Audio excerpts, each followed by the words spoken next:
నేనైతే మా ఇంట్లో చిన్ని చిన్ని చేంజెస్‌నైతే చేశాను. చూడడానికి చిన్నవే కానీ లుక్ అయితే చాలా బాగా అనిపించింది. Hi! Hello friends, welcome back to my channel Dimpu Mintu channel. ఎలా ఉన్నారు అందరూ? మీరు బాగున్నారే అని అనుకుంటున్నాను. నేనైతే చాలా బాగున్నాను. దీపావళి క్లీనింగ్ అయితే ఇంకా స్టార్ట్ చేసేసాము. నేనైతే ఇక్కడ బూజు దులపడం అయితే స్టార్ట్ చేశాను. ఫస్ట్ ఇల్లుని నీట్‌గా దులిపేసుకుంటే తర్వాత మిగిలిన పనులన్నీ చేసుకోవచ్చు కదా! అందుకని నేనైతే ముందుగా బూజైతే దులుపుకుంటున్నాను.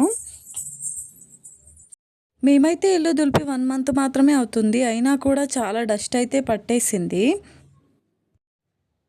ఇంత డస్ట్ అసలు ఎక్కడి నుండి వస్తుందో అర్థం కావడం లేదు. దులిపినా కొద్దీ వస్తూనే ఉంది.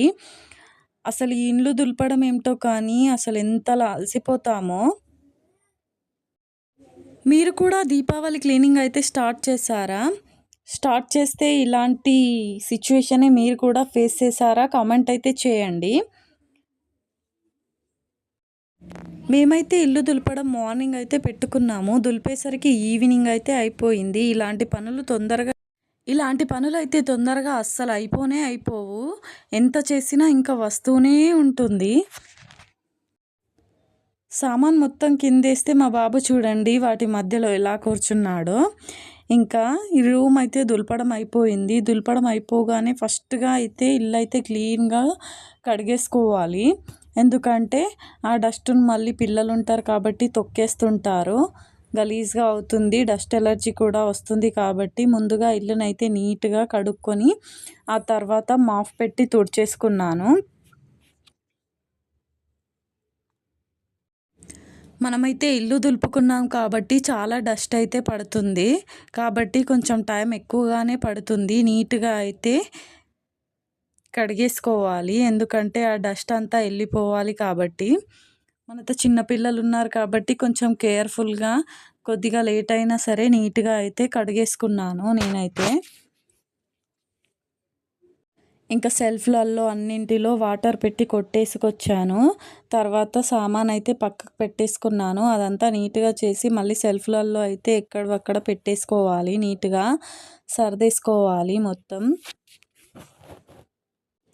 ఇంకా ఇప్పుడైతే ఓన్లీ ఒక్క రూమే దులిపేశాను. ఇంకా కిచెన్ ఉంది. ఇంకొక రూమ్ కూడా ఉంది. అవన్నీ దులిపిన తర్వాత మొత్తం బయట వరండాలో కూడా దులిపేసుకోవాలి నీట్‌గా. ఒక్క రూమ్ మాత్రమే ఇంత టైం అయితే తీసుకుంది. ఇంకా మిగతా వాటికి ఎంత టైం పడుతుందో అసలు చూడాలి ఇంకా. ముందైతే ఈ వర్క్ అయితే ఫినిష్ చేసుకొని నీట్‌గా అయితే మాప్ పెట్టి తుడిచేసుకుంటాను. తర్వాత ఈ రూమ్‌కి డోర్ అయితే క్లోజ్ చేసేసి మిగతా వర్క్ అయితే చేసేసుకుంటాను. ఇంకా రూమ్ అయితే మొత్తం నీట్‌గా కడిగేసుకున్నాను. ఇప్పుడైతే తలుపులను కూడా నీట్‌గా కడుక్కుంటున్నాను. రూమ్ కడుక్కున్నప్పుడే తలుపులను కూడా కడుక్కుంటే ఒక పనైతే అయిపోతుంది. తర్వాత మళ్ళీ వీటి కోసం ఒక పని ఏకంగా పెట్టుకోవడం అయితే ఉండదు కాబట్టి ఇప్పుడు నీట్‌గా కడిగేసుకుంటే అయిపోతుంది. నీట్‌గా కడిగేసుకొని క్లాత్‌తో అయితే తుడిచేసుకుంటే తలుపులు కూడా నీట్‌గా అయితే అయిపోతాయి. ఇక్కడైతే ఖాళీగున్న ఒక సెల్ఫ్ అయితే ఇది. ఇందులో వాటర్ అలా పెట్టుకుంటాము. మా పాప అయితే ఇందులో మెహందీ అయితే మొత్తం ఒలకపోసింది, పిండేసింది. అందుకని అందులో కలర్ అయితే నింపేశాను మొత్తంగా. ఇప్పుడు చూడడానికి ఎలా ఉందో చెప్పండి. ఇక్కడైతే వాల్‌కి ఒక డయాగ్రామ్ వేద్దామని అయితే చూస్తున్నాను. సగం అయితే కంప్లీట్ అయిపోయింది. ఇక్కడైతే వాల్‌కి ఒక డయాగ్రామ్ అయితే వేద్దామనైతే చూస్తున్నాను. ఇంకా మా పాపకి పాండా అంటే చాలా ఇష్టం. అందుకని పాండా బొమ్మ వేసి హార్ట్ సింబల్ అయితే వేస్తున్నాను. అందులో లవ్ అని రాద్దామనైతే అనుకుంటున్నాను. దానికి పక్కనే ఒక ట్రీ లాగా అయితే దించుకుంటున్నాను. కలర్ అయితే ఫుల్‌ఫిల్ చేస్తున్నాను ఇక్కడ. ఆ ట్రీకైతే గ్రీన్ కలర్‌నైతే టోటల్‌గా ఫిల్ చేస్తున్నాను. ఇంకా డ్రాయింగ్ అయితే వేయడం అయితే అయిపోతుంది పాండాది. బ్లాక్ కలర్‌తో స్కెచ్ మొత్తం గీసేస్తే అయితే ఓవరాల్‌గా లుక్ అయితే ఎలా ఉంటుందో చూసేయండి. పాండా బొమ్మ అయితే రెడీ అయిపోయింది. ఎలా వచ్చిందో చూడండి. నచ్చితే ఒక లైక్ అయితే ఇవ్వండబ్బా ప్లీజ్.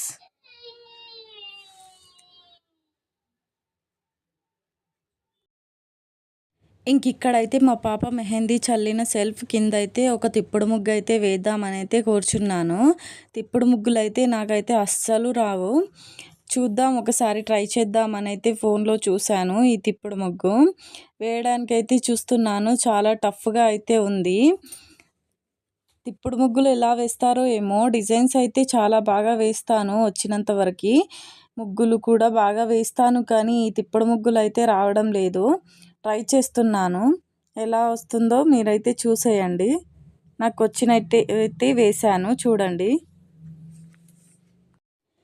ఇక్కడైతే రూమ్స్ అయితే క్లీన్ చేసుకోవడం అయితే కంప్లీట్ అయిపోయింది. నెక్స్ట్ డే అయితే రెస్ట్ తీసుకున్నాము. మళ్ళీ నెక్స్ట్ డే అయితే కిచెన్ అయితే క్లీన్ చేద్దామని అయితే కూర్చున్నాము నేను మా అత్తయ్య. ఇంకా కిచెన్ని నేనైతే దులిపేస్తున్నాను. మా అత్తయ్య అయితే అన్ని సామాన్లు బయట వేసుకొని వాటిని అయితే క్లీన్ చేస్తూ ఉంది. ఇప్పుడైతే క్లీనింగ్ అయితే స్టార్ట్ చేశాము. పైన బూజు అయితే దులిపేశాను కిచెన్ని నీట్గా. ఇంకా చెత్త అంతా ఎత్తేసుకున్నాను. ఇక్కడైతే మా అత్తమ్మ సామాన్లు ఇంకా డబ్బాలు అవన్నీ అయితే కడిగేస్తుంది. ఇంకా మొత్తం అయితే కడిగేసాము. ఎక్కువ షూట్ చేయలేదు, పిల్లలు అయితే సతాయిస్తున్నారని. ఇంకా అన్నీ అయితే సెల్ఫ్లో పెట్టేశాను కూడా. ఎలా ఉందో కమెంట్ అయితే చేయండి.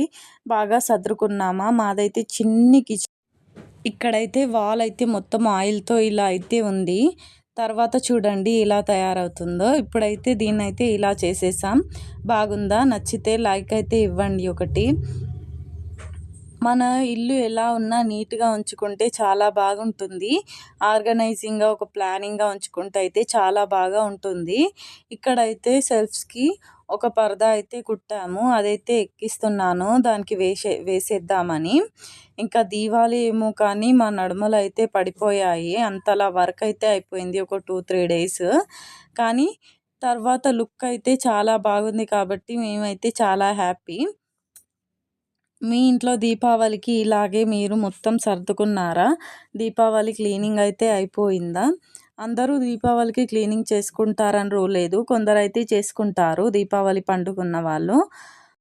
ఇంకా ఈ పరదా వేసేసి అయితే ఆల్మోస్ట్ మా ఇల్లు మొత్తం క్లీన్ అయిపోయినట్టే. బొంతలు అన్నీ అయితే ఉతికేసాము. అన్నీ నీట్గా మడత చేసి ఎక్కడవక్కడ పెట్టేశాను.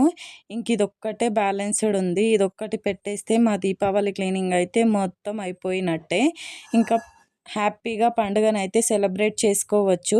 మళ్ళీ పండగకు ప్రిపరేషన్స్ ఉంటాయి. మేమైతే దొంతులు కూర్చోబెడతాం కాబట్టి మాకైతే ఆ వర్క్ కూడా ఉంటుంది. ఇంకా నచ్చితే ఒక లైక్ అయితే ఇవ్వండి అబ్బా, సబ్స్క్రైబ్ చేసుకోండి, కామెంట్ కూడా చేయండి. Bye bye.